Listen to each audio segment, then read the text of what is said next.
This is Dan, or rather, this will be Dan. You see, Dan is a Tenno who has awoken with a vision of his future. A vision to save the Origin system by wielding the power of Dante to defeat the fragmented bosses on Deimos Steel Path. While a grand dream within a dream to have, Dan has a long way to go and a lot of hurdles to cross. Perhaps most pressing, Dan is alone. No public or shared missions, no buying from other players, no joining others' clans, no gifts enabled. The sole interaction Dan can make is to sell what treasures he can find for cold, hard platinum. That is going to be crucial for expanding his solo arsenal. He won't be buying from others, nor trading items for items with others, only selling commodities for fair market prices. We've got a long grind ahead of us, so with no further ado, I'm Nick Engineer, let's go zero to hero. So here we are, right at the start of it all. Dan has been created as a brand new account, so I'm not logged in yet. This is the very first time loading up with Dan into Warframe. Let's make this happen, shall we? Wake up, Tenno.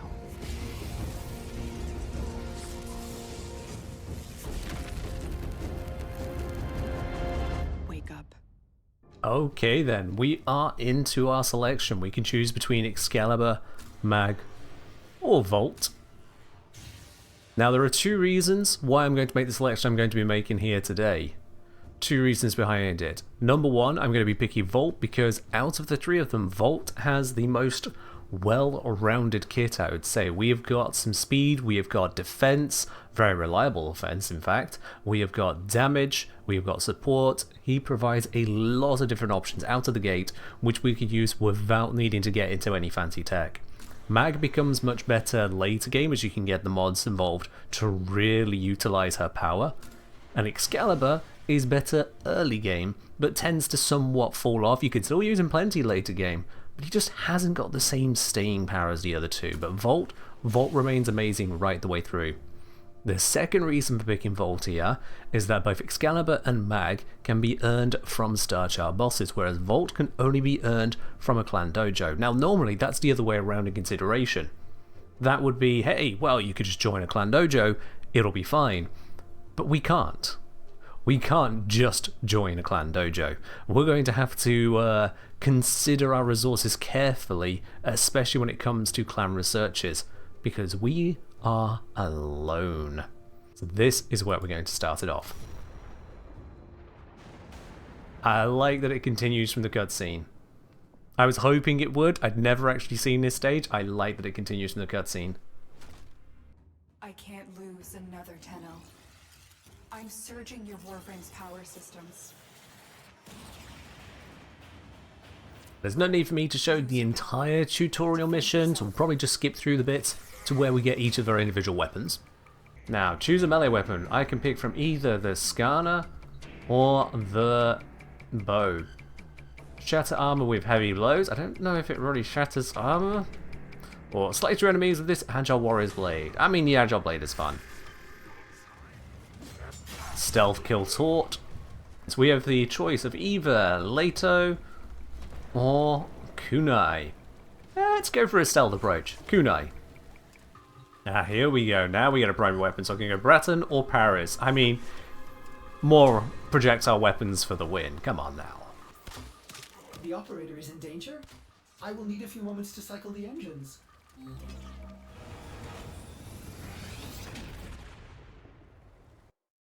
And we have escaped into space.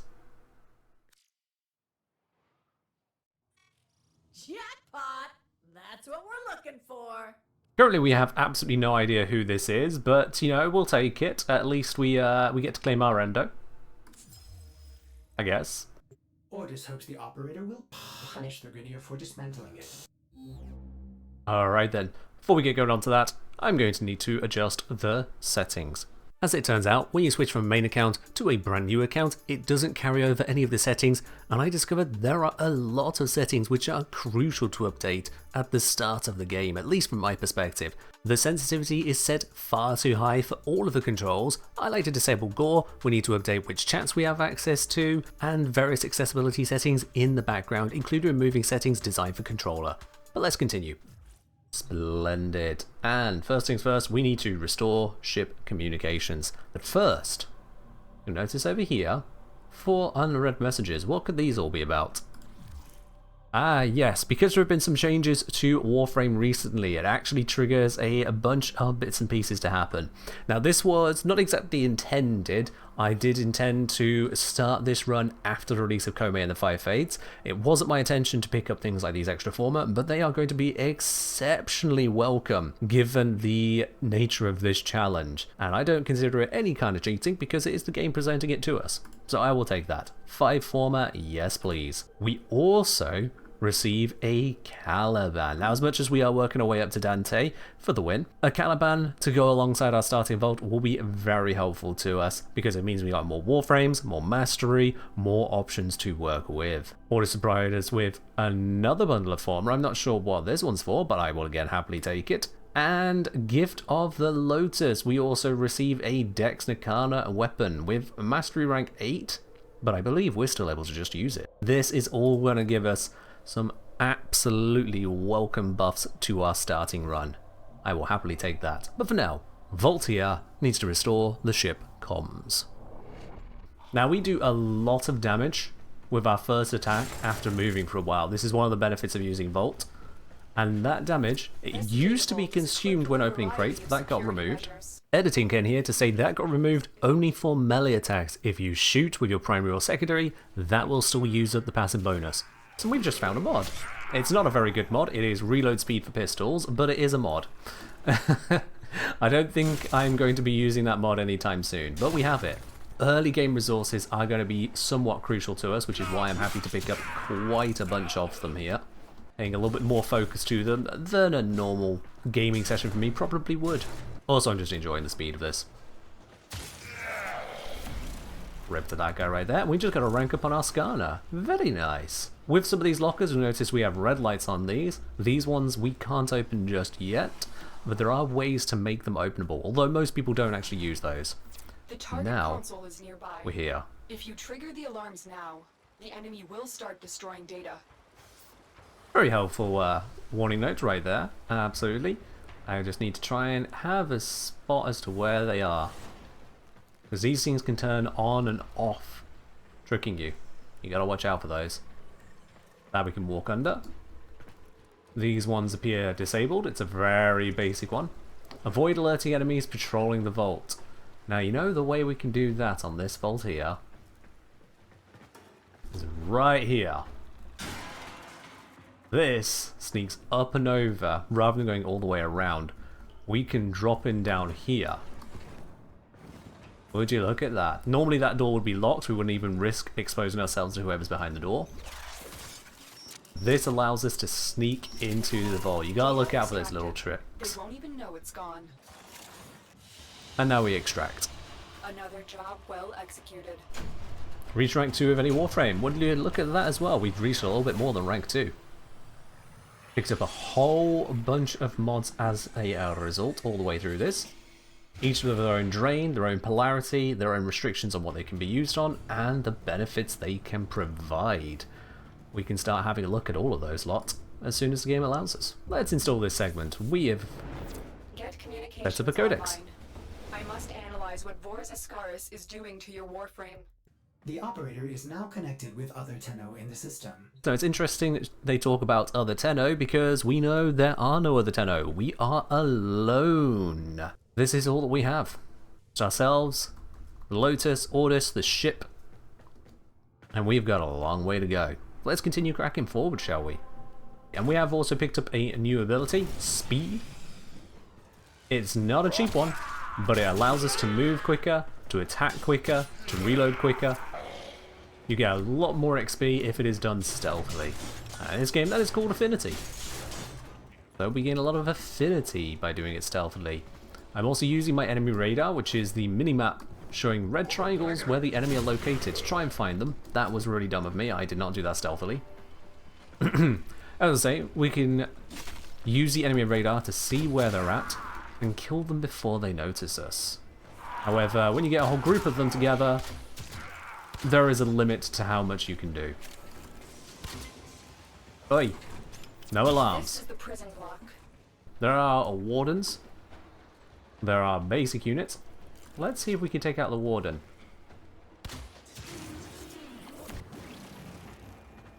And that's in fact unlocked a new ability for us as well. But let's quickly take out the butcher.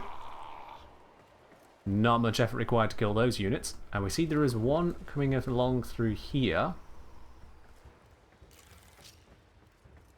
Looking away, take the shot. Excellent. Now, I would like to sneak in rather than go through the front door. Let's see if we can't spot a broken fan to go through. This is allowing us to sneak up and around the side, rather than through the main door. Never see it coming. Search these cells for Darvo. He has to be here somewhere. Got them. And there we are. Oh, first time. There we are. We picked up some mods, which we've never seen before, as well as one we apparently already had. And we have the mods segment, which is no doubt going to allow us to use this. Ordis will be delighted to show you how to upgrade your arsenal. May I recommend fire? Of course he would. Let's install the segment. I don't know if we even have fire available to us at the moment, but we shall see.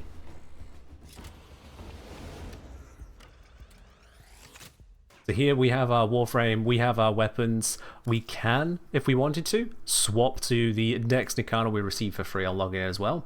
We have higher damage per hit, we have significantly higher critical chance, critical multiplier, a little bit more status, much more of a focus on slash and less of a focus on impact, an improved follow through, which allows us to deal more damage to additional enemies in the same swing, and slightly higher attack speed rate. But we're not going to swap to that right now. That would be a little bit cheesy, and it doesn't allow us the benefits of the mods. So let's switch into upgrading. And indeed, we are going to install some mods here. And I think the first mods we can install to have a look at the benefits of the abilities we have here so far. We don't yet have our discharge ability. What we can do is make it where these two abilities in particular last longer. So we can pop in the continuity mod. You'll notice it highlights this polarity here. So it's going to fit that one, making it even cheaper to fit. Our capacity limits how far we can take this. But we don't just want to put in the mod like that. It says we can hold right click to fuse, and that is exactly what I'm going to do to try to improve the effectiveness of the mod. Now our resources are exceptionally limited at the moment. Editing Ken again, it appears I've jumped the gun as this 80 endo was the login reward. The game didn't want us to have endo yet. We're actually going to hold off on the fusion. I'd love to do that, but with our resources as limited as they are, we'll hold off and instead slot in these other items we have found. And as much as we can fit in the stretch and continuity over these slots here, I'm actually going to move continuity over so we can put intensify into this space as well, bringing the cost down from 6 to only 3. But this has now used up all of our capacity. We can't fit on these mods. They're not necessary. As we've already seen in the missions, our defenses are perfectly sufficient for now. So instead, some very slight improvements to our casting stats, and we will be improving those further as soon as possible. But for the moment, let's dip out of that. Let's upgrade this Paris here. Now this has only one mod available to us at the moment, Serration, which is a plus 15% damage. And we'll pop it onto this slot rather than the dash there, because when we're using less of our capacity. Right now it doesn't actually matter, as there's nothing else we can do with it. But we might as well still pop it there, ready for the future. And then with the kunai, we can do similar. This we have picked up a few different mods for, in addition to the basic damage increase. So this is going to give us 20% extra damage. And I'm going to put it over the V polarity on the kunai to make it even cheaper to fit, giving us more room for the others. Now I could go for the critical damage here, plus 10%, but you see that our critical chance is already pretty low. Increasing our critical damage by 10% is not going to do a lot for us. And likewise, plus 8% reload speed on a 0.8 second reload time is pretty wasteful, when I can instead use this much more expensive to fit mod, the full 6 drain, to now add cold damage to our weapon. By adding 15% cold, it is 15% of the entire weapon's damage has been added as pure cold. And this is going alongside our other damage types. That is a benefit to us far more than these two can provide right now. And finally with our Skana. We only have 2 mods available to us. They both cost 4, and we have a capacity of 8, so we can just pop them both on, giving us plus 20% melee damage and plus 0.4 meters of range, although apparently that's 0.38 meters. Welcome to Warframe rounding. It'll happen to you. With this, we've got no polarities we can match onto. This polarity here is for a stance mod, which is a very unique type of mod we do not appear to have at the moment. So instead, we're just going to have to leave these mods where they are and do nothing more with them. That is all of our gear upgraded, at least as far as we can take it after those first couple missions. These other slots won't matter to us right now, but we'll get to them when the time is right. We need to go locate a foundry segment. Tenno, we may have a problem. The colony is unresponsive. Oh, that's not good. Also, that cut up Lotus's information there. But I'm fairly certain she's going to say get down there and solve the problem. The Grineer are here, and I cannot find any signs of living colonists. Find the foundry segment. And here was me thinking we were about to learn about diplomacy in this game. Okay, we'll just cut everything up. Quick shots with a bow there to take them out. Oh, and apparently stick them to the door. Good old physics right there. Alright, let's look at the foundry segment. Well, Good. it's right here. Your ship is one step closer to completion. And we could turn off the alarms. You know what? Let's see, how much affinity does it give us to turn off the alarms? Only 50. Not worth it. Mission is successful. We've reached rank 10 with the bow, apparently. Lovely. Well, with the Paris bow. Also rank 10 with Skarner. Not quite rank 10 with the Kunai or with Volt. Volt does take twice as much affinity to level up as with weapons, but that is fine. On top of the mods we found, we picked up a whole bunch as rewards for the mission itself, including we now have access to some fire, as well as our foundry segment. Let's install this segment. I realised that throughout all these missions so far we've not actually collected any endo. The endo I received was from the login reward, so we weren't even supposed to be able to upgrade a mod yet, but it's fine. Okay, well, we've got 240 polymer bundles to get, 1 morphic to get, and 450 salvage to get. Interestingly, it says that the salvage comes from Mars, Jupiter and Sedna, morphics from Mercury, Mars, Phobos, Europa and Pluto, and the polymer bundles from Mercury, Venus and Uranus. There is no one location shared between all 3 of these resources, so I wonder how this is supposed to come together, but I have a sneaking suspicion it has to do with quest magic. These guys are bad news, but they're also loaded, which is why you're here. And they have robotics for us to assassinate. Peek out of this guy's field of view, get him from behind. Oh, we've been spotted. I'll grab all that salvage, don't mind me. There is a lot of useful resources around here, don't mind me. There is more here. Security camera, if we take it out, we turn off all of the camera protocols, and we can also deploy our new shield ability.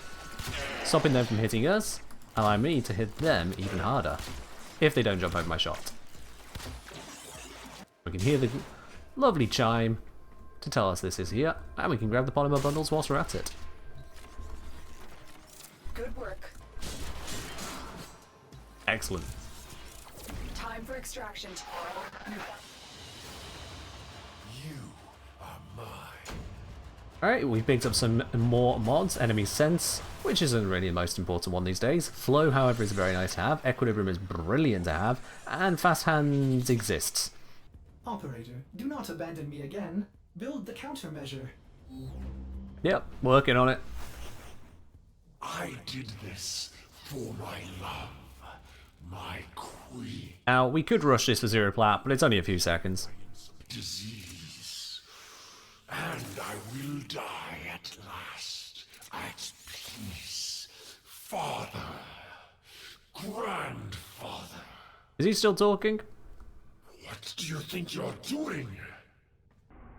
Let's do this. Confront Captain Are you Vor. ready, Tenno? As we're passing through, you'll notice some white squares briefly pop up on my minimap when I get close to the boxes. That is our Thief's Wit coming in, helping us to identify loot spots. Foolish Tenno, do you realize your Lotus has sent you to die? Get acquired. Take. Cover me! Get the headshots in for a lot of damage. Tenno, look. The Ascar's detonator has just disintegrated. It's as if it was directly connected to Vor. You're done here. Go to extraction. Well, that is very convenient. No further fail-safes on it. The guy was so full of himself, if he couldn't blow me up, no one was allowed to, I guess. It won't be bothering us anymore. Let's get out of here. And with that, our introductory quest is complete. Your Tenno brethren will fight beside you. Continue to grow Yeah, in about that strength, bit. so that you may join the Tenno who fight on other planets. But we have access to our orbiter proper. We can now begin on our journey. We have our basic weapons, we have our basic mods, we have our tutorial complete. But for now, this is where we are going to wrap it up for this very introduction. Dan is ready to take on the Origin system. That's all from me for now. So as always, wake up, beat 4, and fight well, Tenno.